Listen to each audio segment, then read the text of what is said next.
I'm live. RG at RG Studio.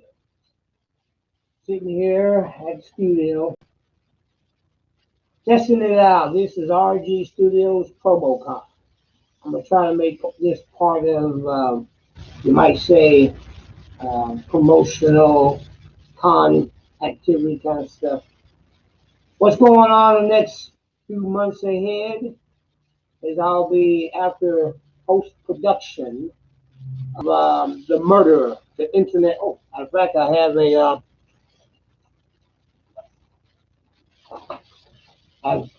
a preliminary poster of The Murderer, the internet art film.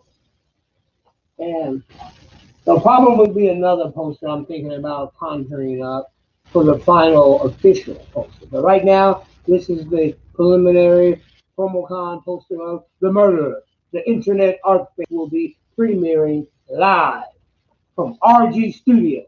You get to see it right here. And I'll be doing some promotional stuff. You gotta forgive me. My first one. Also, for those that are in the neighborhood of RG Midwest Hollywood, the neighborhood of RG Studios, I have a pamphlet here. This is a pamphlet I call the Internet Art Films. This is number 7. It's speaking about The Murderer, the Internet Art Film. There's also some uh, PromoCon stuff in it about films of the Internet Art Films. If you don't know what the Internet Art Film is, all you got to do is look at one of mine. And guarantee you, you've never seen nothing like it. Yeah. I do different. Here's the thing. Check it out. Put together Internet Art Film. Crosses all borders and lines. There is no limitations except unto the artist. We're not here at RG Studios. We're not actually trying to please a fan base, as some movies try to do. And most of the time, they fail because the fan base wants you to keep doing what you're doing. You know, don't tap dance to what I'm saying. Just keep doing what you're doing. They've ruined Star Wars. They've ruined what other films they ruined? Star Trek. How can you ruin a franchise like that? You know, well, all you got to do is just keep watching them. And I'm talking about the industry and the people that think they got it straight. They don't have it straight. Hell, I could have made a Star Trek, and they would have loved it. You know why? Because I'm not going to try to please the fans. If I understand the subject matter, and God help me, if I like the subject matter even before I decide to do it, the chances are you're going to make a good story if you got one. You know, they didn't have a good story. You know, they're going to put Wrath of Khan in the second Star Trek. I looked at that, I said, what is this for? Oh, he's tap dancing to keep his job. And he's going to piss off the fans because he's dibbling and dabbling and saying that, oh, it's just not about Khan. This is a whole new story, blah, blah, blah. Everybody knew already. This is a rehash, reboot of the Wrath of Khan. You cannot capture lightning in a bottle twice. Internet art films don't try to please everybody. We make films the way we want to make them. If you like them, you like them. If you don't like them, well, okay. You know, and we're not afraid in Midwest Hollywood. We're not afraid to try something new because, first of all, we want to try it. We want to see it, and so we hope others will like it. So using stuff like old time effects, as they say, practical effects, is something in Midwest Hollywood we love to do. Yeah. Everything doesn't have to be CGI just because it's trendy, and it doesn't have to be certain characters doing certain deals. It doesn't have to be, let's say, diversified because it makes the crowd happy. If I make a cowboy story in the internet art film, and I'll give you one right off the top of my head, Rio Comanche. You can watch this Rio Comanche, and you won't get bogged down with this social justice nonsense that I see going on in the internet. I back in the 1970s, I remember Fred Williams made a western, black man. Never once occurred to me about the real history of the West, you know, or I put it this way, the way that we used to see westerns. Yeah, not the predominantly white male in a western. You very rarely see any other minorities in it. It didn't occur to me when I was watching it. I still thought of them like the 1950s. I didn't even think of it. Oh, I get to see a black man on in this western. No, I looked at it because it was a good story. The actor Freddie Williams wasn't half as bad. He was actually a good actor, even though he's a football player. He obviously wanted to do some art. You can see these films today, and it will not conjure up any stigma that it has to be a social justice movie.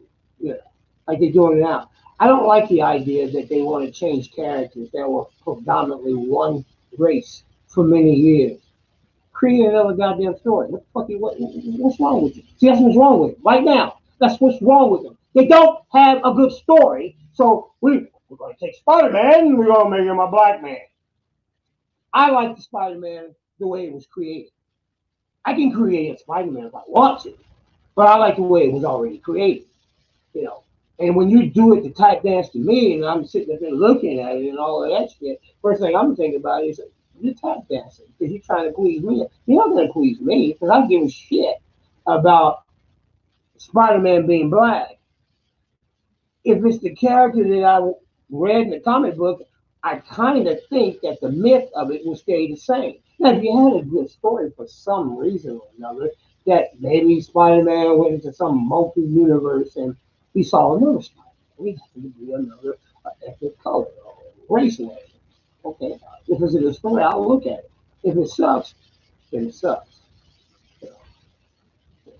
And that goes from changing known characters from female to male and male to female.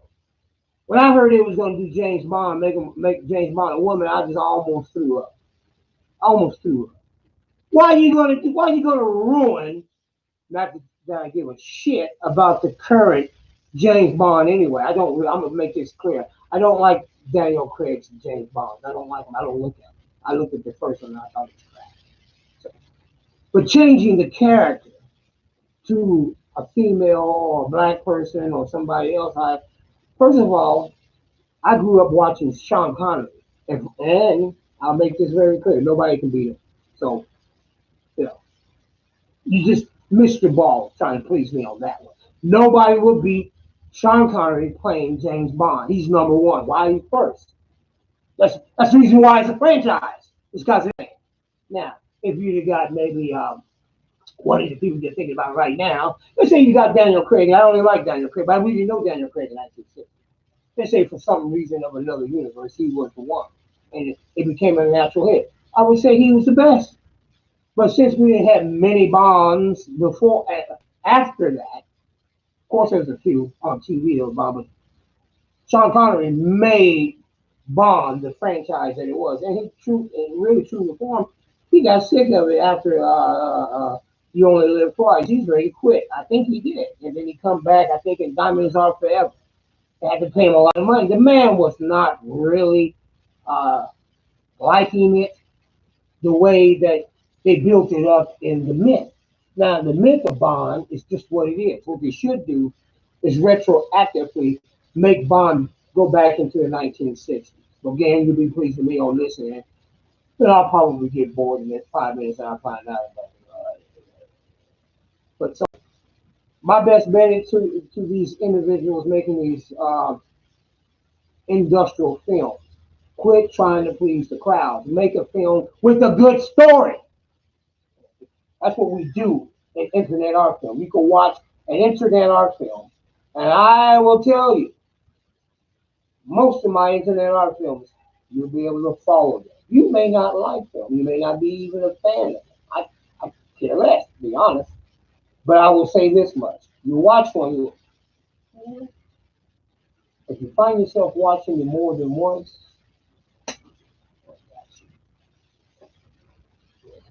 so I'm RG. I'm sitting in my brand new studio, and for those that don't know, I had to move from the old place that I was at, the second studio, I'm gonna call it, into this brand new one right here. I won't go into a long, drawn out story about it, but as you can see, it does look different from the other one, from the background. And I've been here for about 4 or 5 months now. I have kept this pretty much to myself. Why? Because this is my business. That's why. But anyway, I don't get on YouTube uh, broadcasting my personal life. Everybody's concerned. The only thing I do is my studio stuff, which is stuff that I love, my art. And I've made several of these internet art film pamphlets if you're in Wichita, or you go to the website of eBay and you get on RG Internet Art Films or RG Collectibles. You will buy or something, or you bid on something and win. More than likely, I will send you the newest pamphlet that I have, which is right here. Sometimes I have old ones like this still hanging around, and I send people this. If they've never seen it before, you need to get it. But yeah, I'm gonna start doing more of these promo RG PromoCon live video stuff, talking about internet art films, what I do to to promote RG Studios in Midwest Hollywood. And this, let me get this right, next year in May, starting in May, I will start showing my internet art films live, premiere them live before they go rest of the world global here at RG Studio. I don't like the idea that the industry that I love so much, Hollywood, has destroyed or is destroying the cinema theater complex. I don't understand this. Oh, the germ. We live with many germs, including pandemics. We live with them every day. Remember this though. Let me tell you something. Someone had me in a cab. I was taking a cab from taking my bike to the shop a couple of days ago. Me and the cab driver had a conversation. And just, he started out just like this. He said, do I need to put on a mask? Or are you bothered by it? And the way that he said it and how he went about it, I wasn't offended at all because he was a senior like I am. And I said, no, because I didn't have one on. So who am I to talk about somebody? I said, no, just take me to my destination. I'm good. I'm not worried about it. I work in an environment. I had not. I work in an environment where it's hard to keep social distancing. We wear protection, but the social distancing, it can't happen. But anyway, he said, the conversation went from that to this real quick. He said, I remember the time, because he said he was in the 60s. He said he lived in a time where they said, duck and cover and roll under the damn goddamn table. The nuclear age of 1960s, where Cuba had missiles. Cuba, Cuban Missile Crisis. I said, yeah, that became a real dead issue when a piece of film from the government came out and showed what that bomb does to a residential city or neighborhood. It blows up house like this here. It just goes leaning like that. The first wave hit it and lots of smoke. And then when the house kind of resumes its original structure, it catches flames. The duck and cover scenario ain't gonna save you then. He said, yeah, that was a moment when they just tell you to, get closer to your ass and kiss it. That's what the duck and cover is. So that's my thoughts about the pandemic as we see it. We're gonna have to live with it, I'm afraid. Because they keep telling you that a vaccine 2 years off. Well, that was several months ago, of course. I'm sure it's probably 2 more years off. And people are looking, and it's not really a cure. They ain't gonna call it a cure. They're gonna call it a vaccine. My suggestion is, like I told the driver, you go into these places, it requires you to wear your mask, wear it. You got to wear it. You go home, you go into your own environment, put the damn thing on. I do. I'm at home. And my neighbors around me are at home. We walk outside and talk to you. They on their side of the border fence, and I'm on my side. Hi, how you doing? You doing good? You coming over? Yeah. Okay. And 2 or 3 people over. That's 2 people I had not known all my life. Anyway, the silliness of the human race. But anyway, back to what I'm getting to. RG Promo Con. That's where we at. I'm promoting RG Studios, what I'm doing, and the film that I'm going to promote next year is going to be live right here at RG Studios sometime in May. The Murder is an Internet Art Film. And I'm going to do a promo of Hardliner.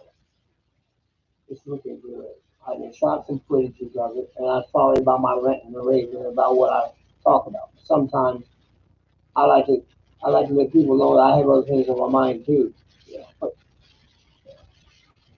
like that. Anyway, Hardliner. You need to see the footage of this once we. I got a young man in Michigan. Want to let him put together a promo piece for us.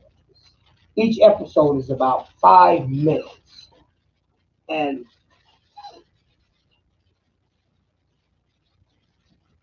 I'm trying to carve the story of Hardliner up and comings as a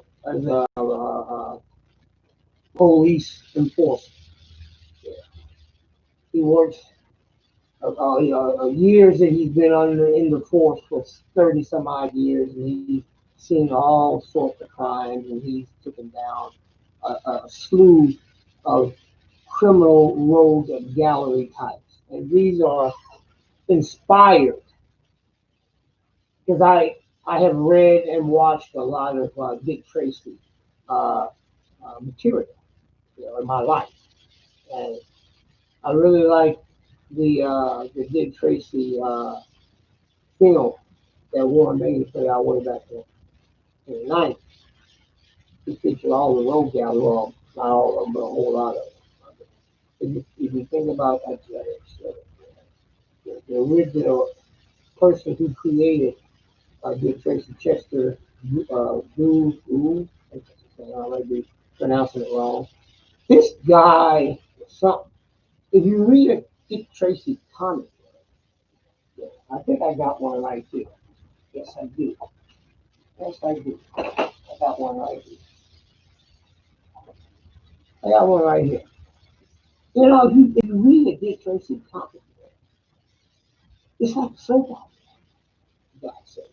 You know, I've always liked, and forgive me, I'm a collector. When I pick up an old comic like this one here, this is from like the 1940s. I got it home. I'm a collector. If you haven't guessed, you just saw it. There ain't a collector alive that ain't never did that. I'm gonna tell you right now. Today a collector asked me, "Do you ever smell your comic books?" Oh, okay. Well, It's a, it's a comic book high. It's hard to explain. But when I picked it up and I was waving it around, I smelled the aroma. Old age comic book. Let me get back to what I'm saying. I just drift off into tangents. Anyway, the Dick Tracy comic book is like a soap opera. You know, I want Hardliner to reflect the art of Dick Tracy, not the storyline. I wasn't into Mr. Green's storyline that much. but I was into his art, how he draws the character. And you can tell he had a lot on his mind. As the originator of this strip. I even had a thick book that came from the library, nothing but Dick Tracy. It just went on and on. And all the villains and the rogue gallery that he had created. Like Flat Top. Most people probably think Flat Top was a character that just um, never got caught in a Dick Tracy comic book. Actually, he drowned.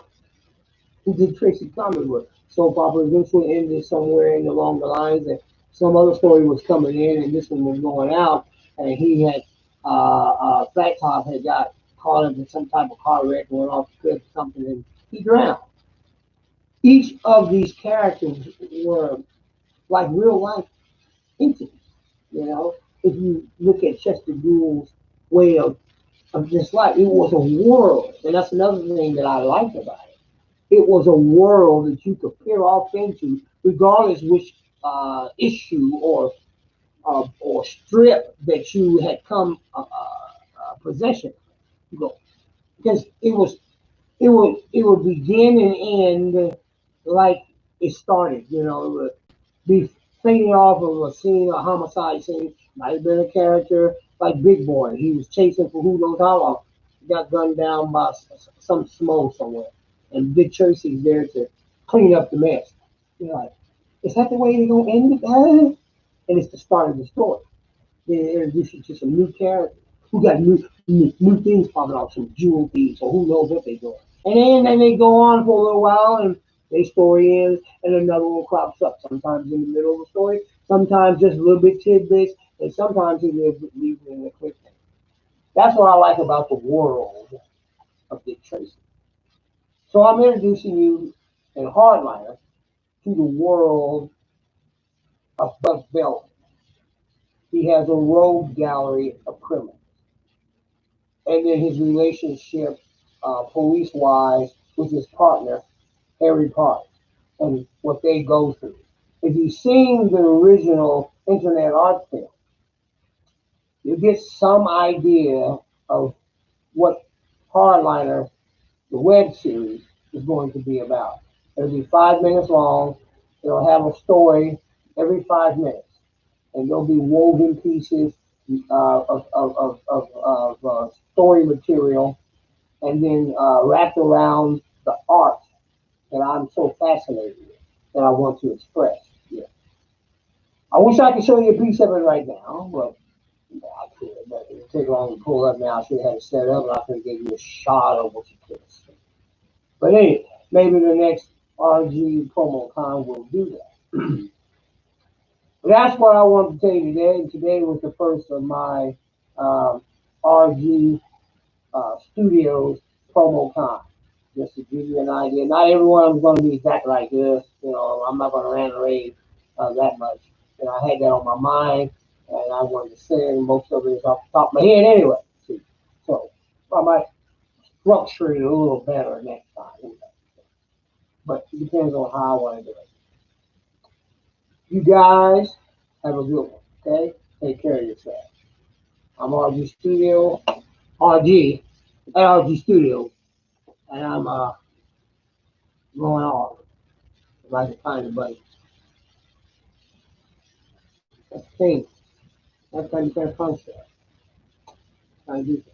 Oh, there it is right there. It says in stream.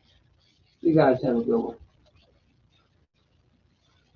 Yeah, in